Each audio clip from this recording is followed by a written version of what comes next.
Hello and welcome to my studio. I was basically just sitting here lost in thought, and I thought I'll just turn on the camera and talk to you about what's going on inside my head lately, and maybe it'll be helpful to you. Maybe we can share some insights together. If you've known me at all for any amount of time, you've probably heard me talk about this or write about this before, because it's kind of a key part of my life, of my work and my interior journey, and what I dance with, and that is anxiety. I have joked before that if I had a family, if my family had a family crest, it would just be the word anxiety. Like, I was raised in a family where worry and anxiety is how you express love. So if you love people, you imagine worst case scenarios and you try to prevent those worst case scenarios from happening, or you even go so far as to believe in them, to believe that they are indeed what is going to happen. So through no fault of my family, they were doing what they do. I mean, this is how they show love. I was instilled with a lot of fear, as my mother was instilled with a lot of fear when she was a child, and I'm sure that just goes back and back and back through time. I was, as a child, taught to be not only extremely cautious and fearful, but to see the world as dangerous, to see potential danger, potential death everywhere, and to try to avoid it, and to do everything in my ability to avoid it. And how that manifested for me as I got older was not in a conscious way, but more of an energetic way of chronic anxiety that wasn't necessarily attached to anything. And sometimes it was, like for a period of time I had a really intense driving phobia. But a lot of the time my anxiety was just free range. It was just roaming anxiety. It was just this constant feeling of turmoil, of fear, of reticence, of just waiting for the other shoe to drop, waiting for the great tragedy to happen, which is a very unhappy way to live. And so as an adult, it was something I chose to work on in my life. It was one of the places where I wanted to heal, and part of the work I did there was spiritual, and you've heard me tell the story of how it is that I became to be so devoted to Mother Mary and to praying the rosary, and it really is straight out of this anxiety story that was one of the things that helped me step onto a path of healing. I saw a therapist for a little while and to work through some of these things, which was great, because that was really the first place where I started to understand how to draw boundaries and how to really feel the edges between where I stop and where other people begin, and understanding that someone else's story doesn't have to be my story. I started doing a lot of energy work, and basically through a matter of years, I was able to do what I thought of as the healing of the anxiety. I didn't feel it anymore on a daily basis. I wasn't making decisions based on it. I felt free of it. I thought that I had transformed it. I thought that I had let it go. It was something I was proud of and happy about. Like, I would think about, remember when I used to have all that anxiety and now it's gone? Isn't that great? So one of the last really big stretches of anxiety I had was, I don't even know now how many years ago it was, but it was when I started to travel in the summers to the UK with my mother. And prior to that, I hadn't flown since September 11th. I wasn't afraid of the mechanics of flying. I wasn't afraid of the airplane breaking down necessarily, but I just had a big fear about getting on an airplane, about being on an airplane. I didn't want to fly for such a long distance. I didn't want to fly. I didn't want to fly. And so I was invited on this trip and I wanted to go, but I did not want to get on the plane. And I really honestly didn't think I could get on the plane. I went to see a hypnotherapist to be hypnotized to try to take care of this fear of flying. And she also happened to be an intuitive and a really cool person. And after the session, she said, you know, I don't think that you really have a fear of flying. I think that you have a fear of dying before you do what you came here to do. I think you feel like you have a mission, you have a purpose that you're not living, and you're afraid of dying before you do it. And that really hit me like, it was the truth. I realized it when she said it, like, oh, that's what I'm afraid of.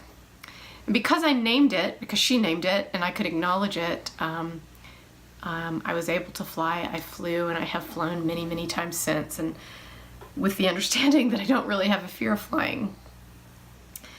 So last year, Tracy and I went to Los Angeles for a week, and it was a really big deal. I wanted to go to LA since I was a kid. We had a really wonderful trip, and we couldn't wait to go back again, and we just didn't know when that would be, when we would have the money to do it or be able to do it. But it was kind of like we just started living for like, when's the next LA trip? And as it turns out, we found out that our nieces wanted to go to Los Angeles as well, and so this year we are taking them for their spring break. And so we're going on our second trip to Los Angeles, and as I record this, we are leaving in 5 days. I don't know when this will post, but that's when I'm recording it. We're leaving in 5 days. So what's happened is, in the past, I guess I would say the past 6 months, my anxiety's come back. And it seems to be tied to my weight loss. I started getting really anxious again when I could notice my weight loss. So I've lost 42, 43 pounds, and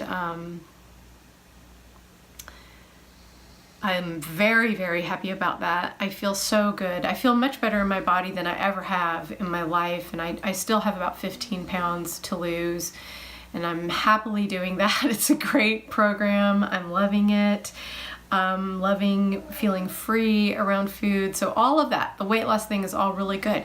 But it does seem like that when I started to have to buy smaller clothes, when people were noticing that I was losing weight, at the same time, I started having this free range anxiety ramp up again. And so as this trip has approached, I suddenly just got very, very anxious about traveling and all the things that can go wrong and all the things that might happen that I don't want to happen, and it's ridiculous, and it makes me angry, and it just makes me so angry that it came back, because I thought that I had transformed it and that it was gone. So I turned to some friends, I turned to people who I know online, and I told them this was going on, and they had really wonderful insights for me, and those insights have helped me a lot. I am reminding myself that I am an adult, I'm not a child, I am capable of handling life, and also that I don't wish to create a mental state for myself that is unpleasant. And so if I'm worried about something, I'm just creating a mind space that doesn't feel good. And I'm so excited about this trip, and I want to enjoy every moment of it, and I intend to enjoy every moment of it, and I will not be burdened by ridiculous anxieties that have no basis in reality. So this week in church, in our Rector's Forum, our priest was talking about the true meaning of the word redemption, which has been very, very badly translated throughout the ages.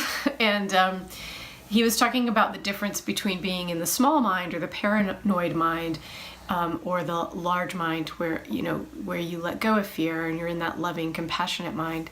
And that really is what redemption means.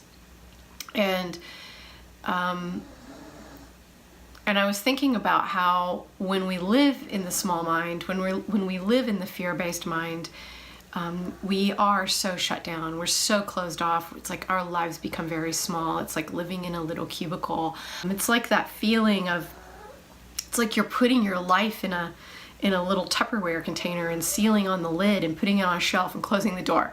So nothing bad's gonna happen to you in there. Like you're safe in there, but you're also not gonna live. You're not gonna be alive because you're in a Tupperware container on a shelf in a dark closet.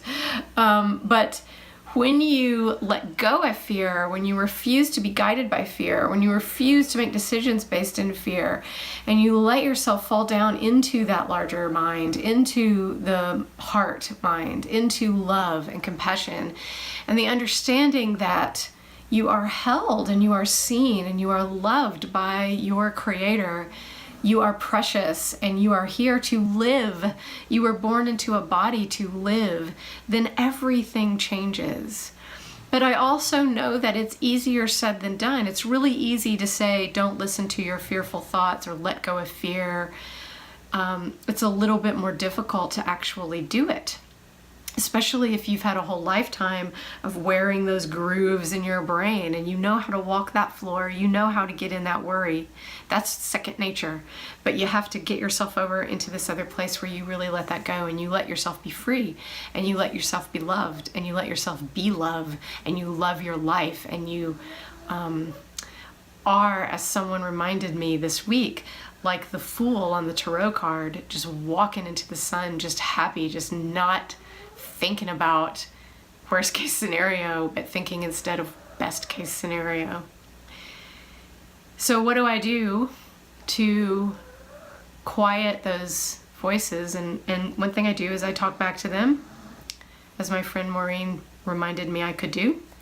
They're not in charge and they're not the boss of me and they're not bigger than me. And they're a little tiny part of me that I can talk back to. The second thing I do is silent meditation, which I believe is exactly the same thing as prayer. I don't really think there's a difference between meditation and prayer. With prayer, sometimes we use words, and with meditation, we don't. But it's connection to God. It's connection to the divine and allowing God's love to flow through and feeling oneself supported by God. And so I try to sit in silent meditation twice a day, and sometimes I do it more often, and I don't do it for long stretches of time, but I do that. I do connect into that, just to remind myself of who and what I am and whose child I am and why I'm here. And I'm here to live, and I'm here to be loved and to spread love. Meditation helps me a great deal. Salt bathing helps me a great deal. And painting helps me a great deal, because when I am painting, I am also in prayer. And when I am in that prayer state, I'm unhooked from this world and I'm hooked into God's world and remembering the love of God. So what does it mean that God loves us and that God protects us? What does it mean that there are angels all around us holding us? Does it mean that no bad things are ever going to happen? It obviously does not mean that. And I am not the kind of person who believes that you attract your life through your vibration. Like, I don't think that someone who has cancer got sick because they were sending out a cancer signal and the universe gave them what they were asking for. I don't believe that. I don't believe the universe is this cold, calculated, literal machine that is just like scanning your thought and sending you whatever you're thinking. And I don't believe that because I've never seen any evidence for that in my life ever. But I have seen evidence of grace, and I have seen evidence of a loving God and miracles. I have seen evidence that we are sometimes absolutely just lifted up in our lives and placed down somewhere else. I have seen that worry does not bring about the thing that I'm worrying about. but it does bring about the energy of the thing I'm worrying about. So if I'm worried that something's going to happen, then in essence it has happened, because I'm living as if it has happened. I'm feeling it as if it has happened, when in fact it has not. So what does it mean that we are protected? It doesn't mean that bad things are never going to happen. We all know that sometimes bad things happen. We all know that sometimes tragedies happen, that people die when there seems to be nothing but tragedy surrounding that death, that we would do anything to bring those people back. Bad things happen to good people, in other words. So what does it mean that we are protected? I absolutely believe it. I believe that we are protected by God, by angels, by God's love. I believe that love surrounds us all the time, and it has nothing to do with if I am a good person or not. Every single one of us is loved. Every single one of us. We are loved, loved, loved. There is great grace and mercy available to all of us. So do I ever pray for God's protection? I pray for God's protection all the time, but do I really know what that means? I really don't. I don't know what that means, but I know that I believe in it, and I know that it is there, and I ask for it. And I pray for myself, and I pray for others, and I pray to surround events and people and emotions and desires with God's love.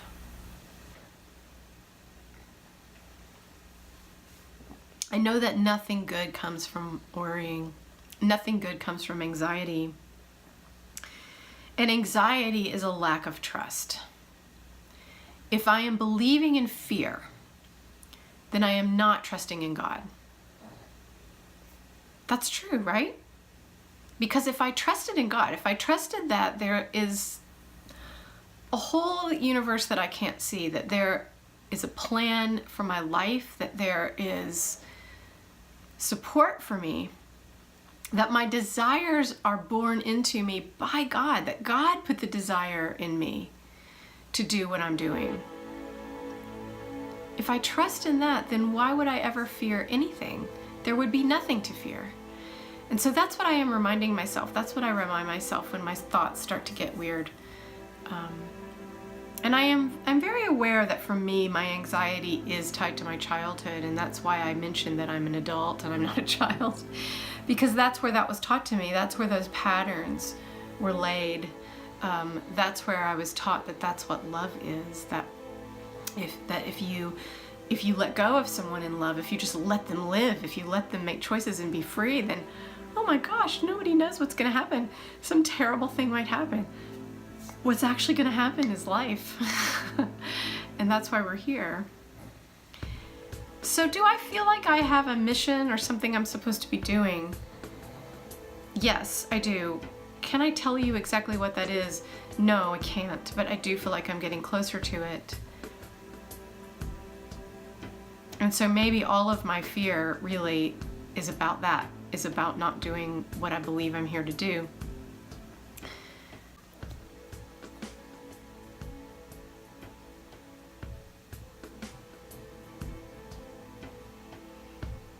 I know that I can change the way I can alter my interior landscape in a moment. I know how to do that.